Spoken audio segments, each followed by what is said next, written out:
छत्रपती शिवाजी महाराजांचा सुवर्ण काळ आणि आजचा महाराष्ट्र महाराष्ट्र महाराष्ट्र म्हणजे काय? महाराष्ट्र म्हणजे जिजा उंच्या गळ्यातील माळ म्हणजे महाराष्ट्र, सईचं कुकवानं भरलेलं कपाळ म्हणजे महाराष्ट्र, जगत गुरु तुकोबरायांच्या भजनातील टाळ म्हणजे महाराष्ट्र, कायम आठवणीतला भाळ म्हणजे महाराष्ट्र, कर्तृत्वाच्या सरीनं हिरवागार झालेला रानमाळ म्हणजे महाराष्ट्र, आणि तुमचा आमचा प्राण म्हणजे महाराष्ट्र, आणि तुमचा आमचा प्राण म्हणजे महाराष्ट्र. खरं तर आज महाराष्ट्राची काय परिस्थिती आहे? सगळे टायरवाले केरळचे, बांधकामवाले युपीचे, गवंडवाले बिहारचे, सुतारवाले राजस्थानचे, हॉटेल सगळी दक्षिणातांकडे. साहेब, ही पोरं इथं काम करतात, या महाराष्ट्रात येऊन काम करतात, याचं मला मुळीच वाईट वाटत नाही. पण आमच्या महाराष्ट्रातली पोरं कॉलेजच्या कट्ट्यावर बसायचं, पिचकाऱ्या मारायच्या, नाहीतर कुठल्या तरी भाईच्या मागे जाय की म्हणून फिरायचं. याच्या पलीकडे काय करतात का नाहीत? अहो, त्यांना सांगा, आपण या महाराष्ट्राच्या मातीमध्ये जन्माला आलोय. या महाराष्ट्राच्या मातीचा इतिहास कुठल्या ऐऱ्या घेरानं किंवा लुंग्या सुंग्यानं लिहिलेला नाही. या महाराष्ट्राच्या मातीचा इतिहास लिहिलाय शायरांच्या डाफांनी, घोड्याच्या टापांनी, ढगाच्या गडगडाटानं, डोंगराच्या हिरव्या पिवळ्या शालीनं, सह्याद्रीच्या नालीनं,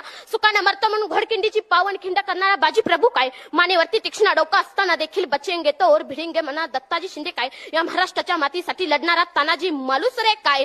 या महाराष्ट्राच्या मातीमध्ये शत्रूला पाण्यामध्ये दिसणारे संताजी धनाजी काय? हा तर महाराष्ट्राच्या मातीचा इतिहास आहे.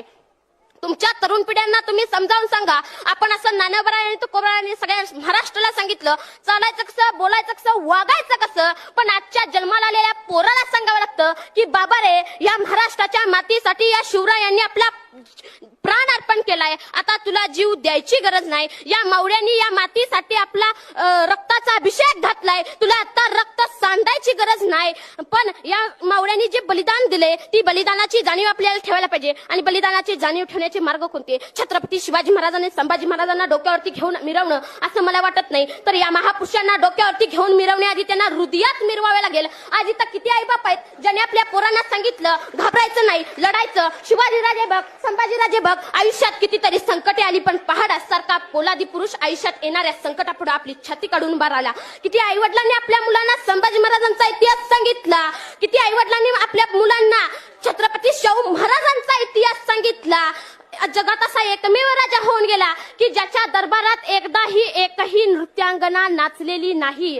हा जगातला एकमेव राजा आहे. आमच्या छत्रपती शिवाजी महाराजांनी आम्हाला सांगितलं की प्रत्येक स्त्री ही माझ्या मराठ्यांच्या घरातली देवता आहे. आणि छत्रपती शिवाजी महाराजांच्या आऊसाहेबांनी म्हणजे आमच्या मासाहेब जिजाऊंनी आम्हाला सांगितलं की प्रत्येक स्त्री ही मराठ्यांच्या या स्वराज्यातल्या घरातल्या माझ्या मायमाऊली सारखी आहे. तिला माझ्या या स्वराज्यामध्ये आदराचं स्थान आहे. पण त्याच महाराष्ट्रातल्या मराठी मावळ्यांनी